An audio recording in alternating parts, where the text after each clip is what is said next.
कल्पना कीजिए, एक शहर 5000 साल पुराना, जहां सड़कें सीधी हैं, नालियां साफ हैं, घर पक्के हैं, जहां के लोग दुनिया के सबसे आधुनिक इंसान हैं। और फिर एक दिन सब कुछ खत्म।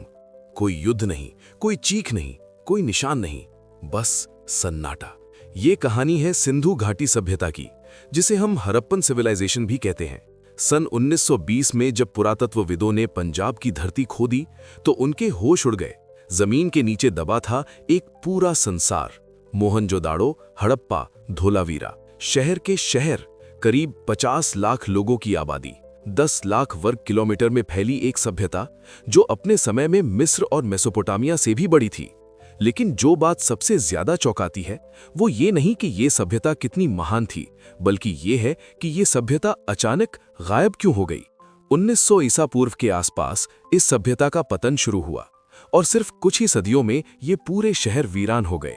लोग चले गए, इमारतें खंडर बन गईं और धीरे धीरे रेत और मिट्टी ने सब कुछ ढक लिया। तो आखिर हुआ क्या? वैज्ञानिकों ने दशकों तक इस रहस्य को सुलझाने की कोशिश की।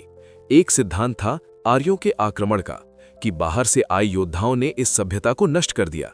लेकिन हड्डियों की जांच में मोहनजोदड़ो में मिले 37 कंकालों में हिंसा के कोई खास निशान नहीं मिले। ये सिद्धांत कमजोर पड़ गया। फिर आया एक और सुराग, पानी। शोधकर्ताओं ने पाया कि सिंधु घाटी में एक विशाल नदी बहती थी, सरस्वती, ऋग्वेद में जिसका जिक्र है। नई तकनीकों से पता चला कि ये नदी असल में थी और करीब 4000 साल पहले सूख गई। जब नदी सूखी तो खेत सूखे, जब खेत सूखे तो अनाज खत्म हुआ, और जब अनाज खत्म हुआ लोगों को जाना पड़ा। लेकिन कहानी यहां खत्म नहीं होती। कैम्ब्रिज यूनिवर्सिटी के वैज्ञानिकों ने 2012 में एक चौंकाने वाली रिपोर्ट दी। उन्होंने कहा कि मॉनसून कमजोर पड़ गया था, बारिश कम होने लगी, सिंधु और उसकी सहायक नदियां सिकुड़ने लगी, खेती मुश्किल हो गई, और जो सभ्यता पानी के भरोसे जीती थी वो पानी के जाने से मर गई। ये कोई एक झटके में नहीं हुआ, ये एक धीमी दर्दनाक मौत थी।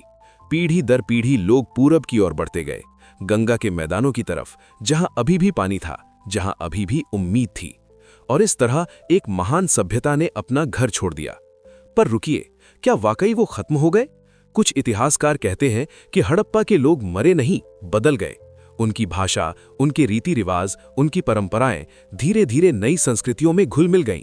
शायद उनका खून आज भी हमारी रगों में दौड़ता है, शायद उनकी विरासत आज भी हमारे त्योहारों में, हमारी मिट्टी में, हमारी आत्मा में जीवित है। सिंधु घाटी सभ्यता का रहस्य आज भी पूरी तरह हल नहीं हुआ है। हर साल नई खुदाई होती है, नए सुराग मिलते हैं, और हर बार ये एहसास और गहरा होता है कि हम जिस जमीन पर खड़े हैं उसके नीचे सिर्फ मिट्टी नहीं है, उसके नीचे दबी है एक पूरी दुनिया, एक पूरा सपना, एक पूरी जिंदगी, जो एक दिन थी और फिर नहीं रही। शायद यही प्रकृति का सबसे बड़ा सबक है कि कोई भी सभ्यता कितनी भी महान हो, अगर उसने अपनी जमीन, अपना पानी, अपना पर्यावरण नहीं बचाया तो वक्त उसे मिटा देता है, बिना किसी आवाज के, बिना किसी निशान के, बस रेत। अगर इस वीडियो ने आपको कुछ नया सोचने पर मजबूर किया तो ये सफर यहीं मत रोकिए। खोज हर्ष को अभी सब्सक्राइब करें, क्योंकि इतिहास के ऐसे और भी राज हैं जो आपका इंतजार कर रहे हैं। और अगर आप चाहते हैं कि अगली वीडियो किसी खास रहस्य या विषय पर हो तो नीचे कमेंट में जरूर बताइए। आपका एक कमेंट ही हमारी अगली खोज की दिशा तय करता है। तब तक के लिए जिज्ञासु रहिए, खोजते रहिए। मिलते हैं अगले रहस्य में।